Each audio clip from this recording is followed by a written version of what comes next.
बड़ा प्यारा बोल दिल सदगुरु परम के दिलवर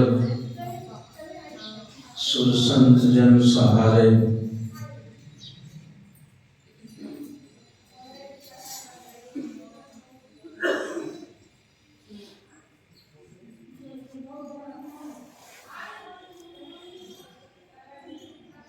गुरुदेव महाराज का वचन है कि परमात्मा साधन साधे कम है, कृपा साधे ज्यादा है। साधना कितना कर लेगा आदमी, और जब कृपा की बात आती है तो कृपा खाकसारी पर मिलती है, शरणागति से मिलती है, और दिल के गहराई से प्रेम करने से कृपा प्राप्त होती है। बड़ा ही प्रेमिल संबंध है। नंगली निवासी भगवान जिनको कहते हैं, उनको हमने तो अपने परम प्रभु के भाव में, उनके प्रेम में ही जाना, समझा और देखा है।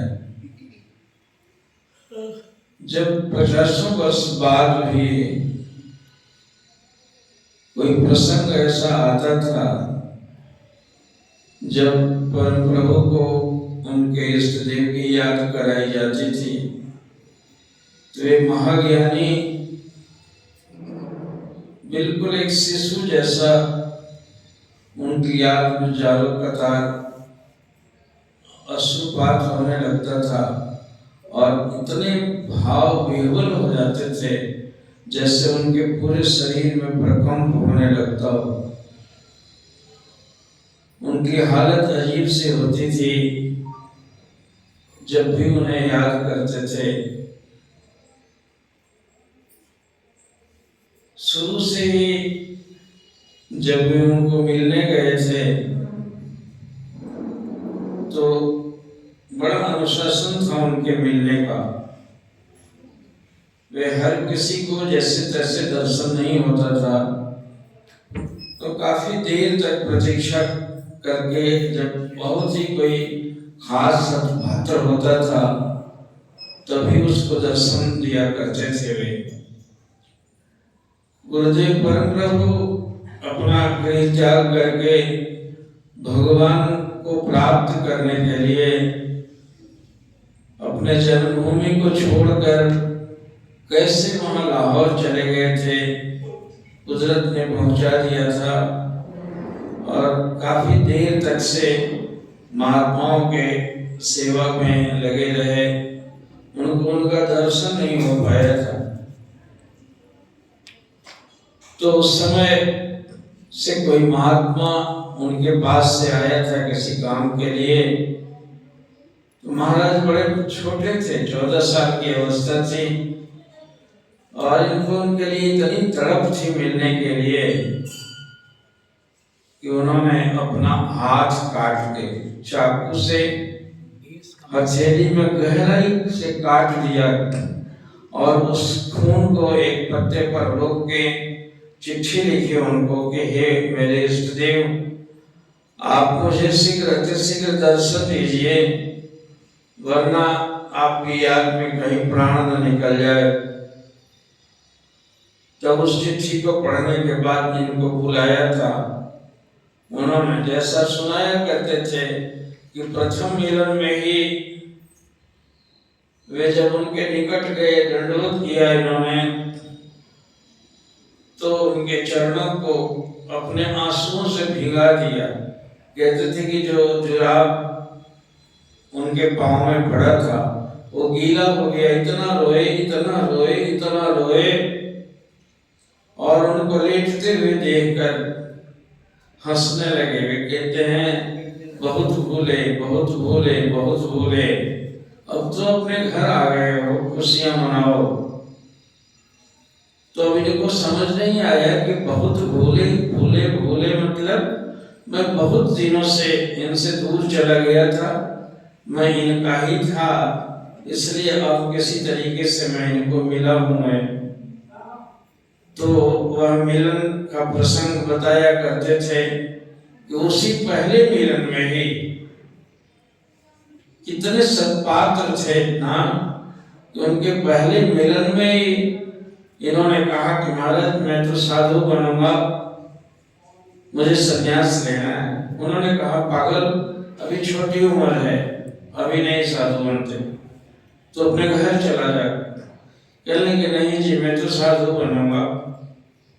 उन्होंने कहा नहीं, तुम्हें साधु बन के भीख मांगना पड़ेगा, ठंडा में रहना पड़ेगा, न कपड़े का ठिकाना न खाने का ठिकाना, साधु बनना बेकार है, अभी चला जा, घर चला जा। कह नहीं महाराज मैं तो साधु बनूंगा। और जो 10 बजे रात से इनसे इनको टेस्ट करते करते 2 बज गया रात के, तो कभी मंगा के पूरे बोरी भर के पैसे रख दिए कि ले जा पैसा, बहुत दिन काम आएगा तुम्हें। फिर उन्होंने कहा कि ब्याह कर दो इसका, और किसी लड़की को बुलाया, कहा इसको लेके चला जाता, फिर पैसे भी दे देता हूँ।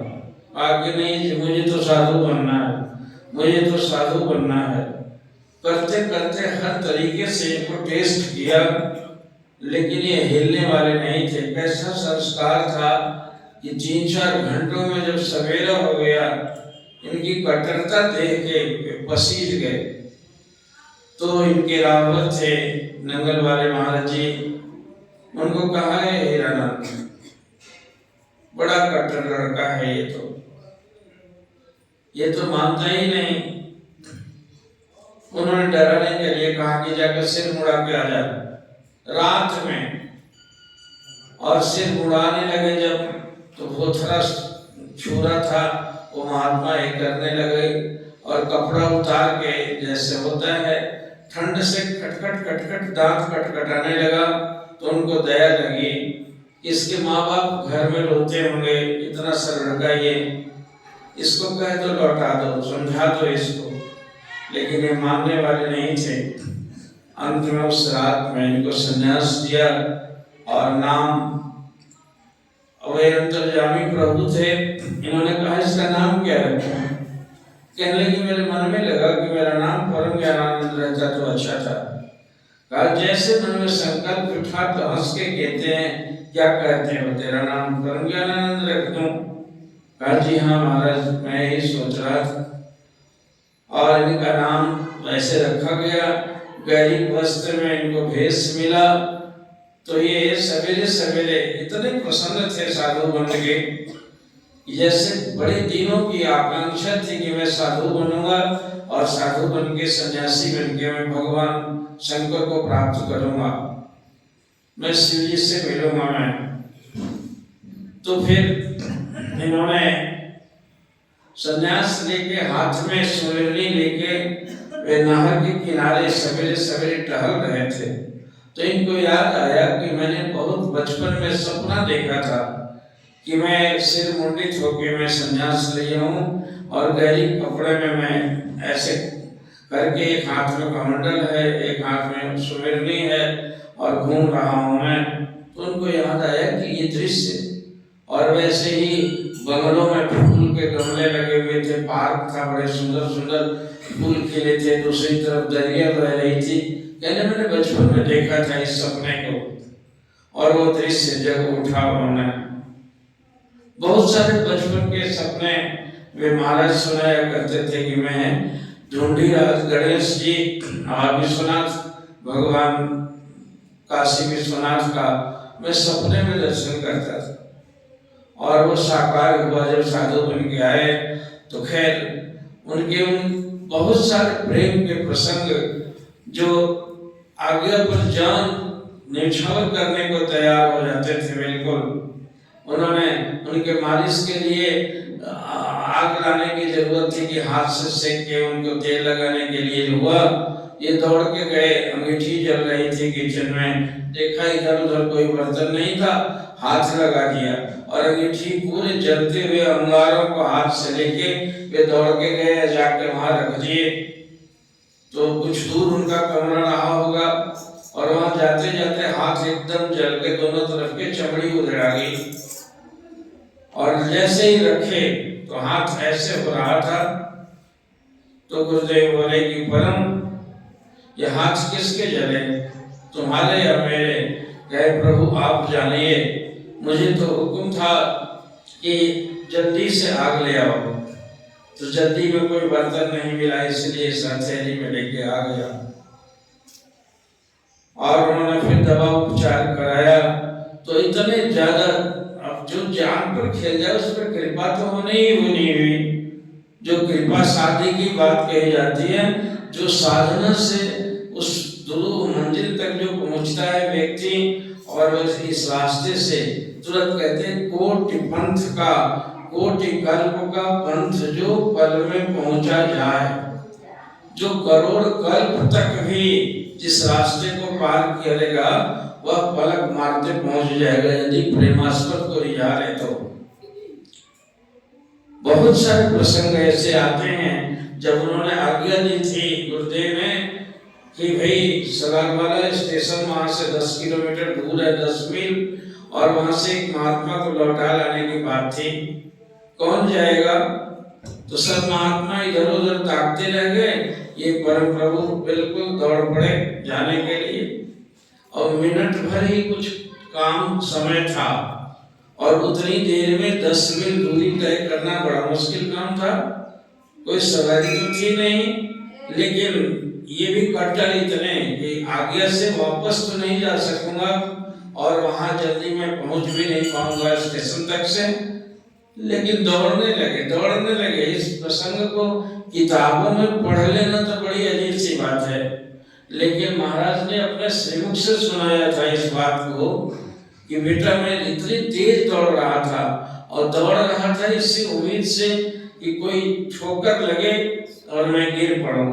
मैं गिरूं तो मेरी पसली टूट जाए और मैं खून उगल दूं और प्राण छूट जाए मेरा, तो सवेरे मरा हुआ साधु को देखकर कोई उठा के गुरु महाराज जी के पास ले जाएगा, और उनके पास में लाश पड़ी होगी, मुझे देखकर उनको तरस आ जाएगी और कहेंगे कि हाय इतना अच्छा लड़का मेरे हुक्म पर मर गया, और बस इतने से मेरा काम बन जाएगा।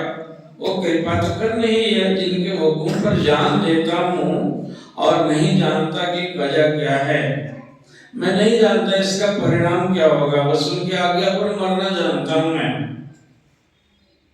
तो उनके हुक्म पर गए और किस तरह से ट्रेन में उछल के चले गए। ट्रेन खुल गई तो ऊपर से कूद गए, हाथ पांव फूट गया और उपचार हुआ। फिर जैसे ही थोड़ा सा होश हुआ तो उस महात्मा को आज्ञा पूरी करके ये कहे कि मुझे 4 बजे सवेरे महाराज का पानी गर्म करना होगा, इसलिए सेवा में चले गए लौट के आके। और फिर जितनी दूर गए थे हाथ पांव में पट्टी बंधी थी और उसी हालत में लौट के आ गए, 4 दीवारी फांदे और कैसे कैसे उनकी सेवा में हाजिर हो गए। जब उन्होंने देखा रात के टॉर्च में ये हाथ पांव में पट्टी कैसे बंधी है तुमको, कहने लगी महाराज गाड़ी खुल गई थी इसलिए उस पर उतरा तो थोड़ी सी चोट लग गई है। अब इतने से सब बात समझ गए, इतनी चोट लगी और फिर सेवा करने के लिए तो उधर से लौट के आ गया। और उन्होंने गले में लगा दिया और आशीर्वाद दिया कि बेटा तेरे जैसे ज्ञानीसार बच्चे जिस घर में हो और जिस गुरु को तुम्हारे जैसे शिष्य हो, उसकी शान किसी न आकाश क्यों नहीं खिल जाएगी। और बहुत बहुत आशीर्वाद दिया उन्होंने। महाराज कहते थे कि भाई आशीर्वाद कोई भीख मांगने की चीज नहीं है, आशीर्वाद तो और देने वाला विवश हो जाए, वर्षा करने के लिए बिल्कुल आकुल हो जाए, आतुर हो जाए, तब तो आशीर्वाद की शर्त पूरी होती है। ऐसे जो अपने तुम्हें करना क्या है, कहते कि सब गमों से छुड़ाया तेरा शुक्रिया। अब मुझे याद आ रहा था कि बताओ सदगुरुदेव मिल गए तो गम ही छूट गया। ऐसा होता है उनके मिलने के बाद भी कोई परेशानी हो, कोई गम हो और कोई समस्या हो तब तो फिर तुम्हें मिलने का कीमत नहीं होगा। कारण कि सदगुरु मिले तो गम किस चीज का होता है? किसी चीज के नहीं प्राप्त होने का जो दुख होगा वही गम गम तो होता है वो। और फिर गमों से छुड़ा दिया तूने। कारण कि सबसे बड़ा प्राप्तव्य जो है जीव का वो सदगुरु की प्राप्ति है, और वो मिल गया तो फिर गम किस बात का रहा? गुरुदेव के मिलने के बाद तो कोई समस्या रहनी नहीं आई। मेरे जीवन में यदि वे उतर गए तो, और सचमुच उतरने का महत्व यदि जिसने जाना तो उसकी यह हालत हो गई। अनेक सारे प्रसंग गुरुदेव महाराज की तो पूरी किताब ही है उनकी लीला के चीजों को। वे कहा करते थे महाराज जी कि इतनी बातें गुरुदेव के अपने प्रसंग के, प्रेम के, अपने सेवा की, जानेसारी की इतनी बातें बताया करते थे वे। और बताते बताते उनकी जो अवस्था हो जाती थी तो क्या गजब का प्रेम था हृदय का। उन्होंने भी अपने गुरु को ऐसे ही प्रेम किया गया होगा। कारण कि प्रेम तो पहले वो प्रेमास्पद में प्रकट होता है। जैसे दिए का काम है लौ जल जाना, और फिर पतंगे उसके बाद आते हैं। जो खुद जलेगा नहीं उसके ऊपर अंधेरा रहेगा तो उसके ऊपर क्यों जाएंगे? अपने गुरुदेव परमहंस दयाल जी की एक आज्ञा पर गुरु ने हुक्म किया और 13 वर्षों तक वह बैठे बैठे सुखा डाला उन्होंने। इहासने सुस्थित में शरीरम, इसी आसन पर बैठ के अपने शरीर को सुखा डालूंगा, नहीं तो तब तक दुष्प्राप्य बुद्धि को प्राप्त नहीं कर लूंगा। तो जितनों ने भी बुद्ध की सुनते हैं, महावीर की सुनते हैं, कितनी कठिन कठिन तपस्या की। और ऐसी तपस्या गुरुदेव प्रभु नंगली निवासी ने अपने गुरुदेव की आज्ञा से किया। ऐसी स्थिति हो गई उनकी कि ऐसे वर्षा में बैठे हुए हैं, गर्मी में बैठे हुए हैं, आंधी तूफान में भी पेड़ के नीचे बैठे हुए हैं। तो आगरा वालों ने पत्र लिखा परमहंस दयाल जी को कि बाबा जी महाराज एकदम कठिन साधना में अपने शरीर को सुखा रहे हैं महाराज, आप आज्ञा कर दीजिए कि एक झोपड़ी डाल दें उनके ऊपर में। और हम लोगों की आज्ञा नहीं सुन रहे हैं, वो बात नहीं, निवेदन नहीं मान रहे हैं। उस चिट्ठी को पढ़ के परमहंस दयाल जी रोने ही लगे। लोग हैरान हो गए कि इतने बड़े महापुरुष, अब जिनको शोक, जैसे कहते हैं ना गोस्वामी जी लिखते हैं राम के लिए कि कुलिसम चाहि कठोर अपि और कोमल कुसुम ही चाहे। वह कठोर है तो पुलिस से भी ज्यादा कठोर है। पुलिस कहते हैं वज्रपात को, जो आकाशीय बिजली गिरती है, कितना कठोर है। बड़े इमारत को भी मारे तो ढा देगा चले। और फिर कोमल कुसुम ही चाहे, चित्त खगेश राम का समझ परे नहीं का। राम का चित्त तो ऐसा होता है, उस रामता को प्राप्त किए महापुरुष ऐसे कि भी परमहंस दयाल जी रोने लग जाए। तो उनको पूछा उन्होंने कि महाराज क्या होगा? कहा आगरा वासियों का पत्र आया है, बाबा स्वरूपानंद जी गंगो साधना में लीन है। उन्होंने कहा कि अब लिख दो उनको कि वे उनको अब आज्ञा देने का हकदार मैं नहीं हूं। मैं उनकी मौज जैसी है वैसे करने दो। अब ये तो राम कृष्ण और कैसे कैसे नानक और कबीर की ऊंचाई को पहुंचकर पूर्ण ज्ञानी महापुरुष हो चुके हैं बाबा स्वरूपानंद जी। कुछ दिनों के बाद उन्होंने पालकी में, उनका शरीर ऐसा हो गया था कि उस पालकी पर सुला के जैसे हड्डी लगी हुई थी, रुई के फाहे में सेंट डाल के और उनको पालकी से टांग के वहां आगरा से जयपुर बुलवाया उन्होंने। और कितने प्रसन्न हुए होंगे उस मानस पुत्र को, जिस कार्य के लिए उनको बैठाया था वो कार्य साध लिया उन्होंने। तो ये प्रेम से, ये गुरु परंपरा से वह ईश्वरीय ज्ञान गुरु से शिष्य के हृदय में उतरता है। लेकिन तब उतरता है कि एक घड़े का पानी दूसरे घड़े में तब पड़ता है कि घड़े का मुंह और ऊपर का मुंह और नीचे का मुंह एक हो जाता है। यदि इसका मुंह दूसरी तरफ हो तो पानी बाहर चला जाएगा, नहीं आएगा।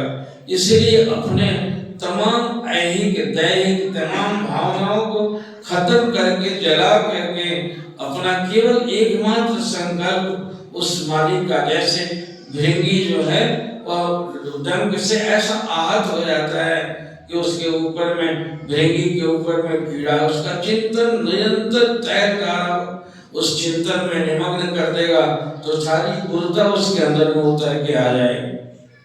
यही तरीका होता है कृपा साध्य, जिसको कहा जाता है कि कृपा से वो सुलभ हो जाता है, वो प्रसन्न हो जाता है, तो फिर वह उतर आता है। ऐसा उतारा परमहंस जी की सारी विभुता को उनके रूहानियत के अधिकारी बने बाबा स्वरूपानंद जी, और अपने परम सरकार ने अपनी सेवा के हद कर दी इन्होंने।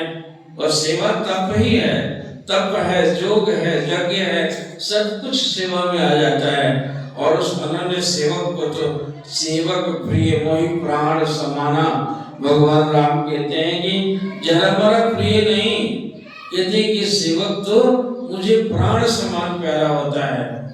कितना प्यारा भगवान दर्जा दे दिया सेवक का। तो फिर कहते हैं जब जब राम राम जप जे ही, भरत सरिस को राम सने ही। भरत प्रेमी हुए, सेवादार हुए, हनुमान हुए। भरत और हनुमान के बखान के सेवकाई का महाराज बहुत किया करते थे। इस सेवक तो वैसे हुआ करते हैं और वैसी सेवा की। तो ये लाइन जो सतगुरु परम के दिलवर, शुभ संत जन सहारे, ये नगली निवासी भगवान आप मेरे सतगुरुदेव के दिलवर थे। दिलवर, उनमें अपने दिल को दिए हुए थे, तो उनको उसी भाव में हमने जाना समझा। इतना प्रेम था। एक बार गया में, ये बाबा जी के घर के बगल में बंधु जी भगत हुआ करते थे, तो उनके घर पे छत पे महाराज जी का प्रोग्राम था। हम लोग पटना से आए थे, उस समय विद्यार्थी थे। तो महाराज के सिर में मैं मालिश कर रहा था। तो 8 मई और 8 अप्रैल 1972 का दिन था वो। तो महाराज जी कहने कि आज तारीख क्या है बेटा? मैंने कहा महाराज जी से 8 अप्रैल है और 1972 है। कहा 72 में 36 निकालने के बाद कितना बचता है? मैंने कहा महाराज 36 जोड़ने से, 36 में 36 जोड़ने से 72 होता है। कहा 36? मैंने कहा जी हाँ। कहा 36? कहा हाँ 36 साल। ऐसे कहते रहे, हम समझे नहीं कि क्या मतलब। और कहते कहते कहने लगी बेटा आज ही के दिन मेरे महाराज का शरीर शांत हुआ था और आज उनके समाधि का दिन है। और कहते वक्त कहते हैं कि परम तू तो कहता था कि मैं आशिक हूँ, एक दिन भी आपके बिना जिंदा नहीं रह सकता, और तू 36 साल तक जी रहा है अभी तक उनसे अलग हटके। बड़ी कहाँ गई तेरी आशिकी, और उनके बिना जिंदा है। कहते वक्त ऐसे कांपने लगे। मैं अकेले ही छत पर मालिश कर रहा था, मैं हैरान हो गया देख इतना अगाध प्यार 36 वर्ष बाद तक भी लपलपाता हुआ प्यार था, जिनकी याद करते ही एकदम कंप हो जाता था उनके शरीर में। तो इतना प्यार था उनके लिए। तो उनको उसी रूप में हमने जाना समझा है। आज के दिन उनको किस रूप में कैसे याद करें, बस बंदगी उनके चरणों में। बसंत पंचमी के दिन एक बार महाराज जी मंच पर आए तो उन्होंने कहा था कि देखो जो कैदी होते हैं, बड़े बड़े कैदी, उनको कोई राष्ट्रीय पर्व होता है 26 जनवरी या 15 अगस्त इत्यादि, तो ऐसे दिन पर उनका कैद माफ कर दिया जाता है। तो आज बसंत पंचमी मेरे गुरुदेव का जन्मदिन है और आज के दिन वे हमारा राष्ट्रीय पर्व है, हमारे इस गुरु घर का। तो इस पर्व पर तुम लोग आए हो उनका जन्मदिन मनाने के लिए। मैं महाराज के उस दरगाह में मैं दुआ करता हूँ, मैं उनके तरफ विनती करता हूँ कि तमाम अपने मुरीदों का गुनाह माफ कर दीजिए महाराज, और तुम्हें माफ कीजिए। तो आज वो भी याद आ रहा है, आज के दिन को उनका प्रादुर्भाव हुआ था जिससे पूरे धरती के लाखों करोड़ों लोग उनके उस ज्ञान से लाभान्वित हो रहे हैं। आज पूरे जय जयकार बन रहा है नंगली वाले सरकार का और परमहंस जी का। तो आज हमको ही अपना गुनाह माफ कराने का दिन है। हमें याद ही से उनके से उस चैनलाइज करके उनके उस कृपा को हासिल कर सकते हैं। प्रेम पूर्वक अपनी पुकार ऐसी करें, पुकार उन तक पहुंच जाए और वे कबूल करें। आज उनके दरबार में हम सब दरखास्त लेकर हाजिर हैं उनकी कृपा के लिए और अपने गुनाह माफ कराने के लिए। निश्चित रूप से वे इसे स्वीकार करेंगे। हरिओम। सतगुरु दयालु सतगुरुदेव।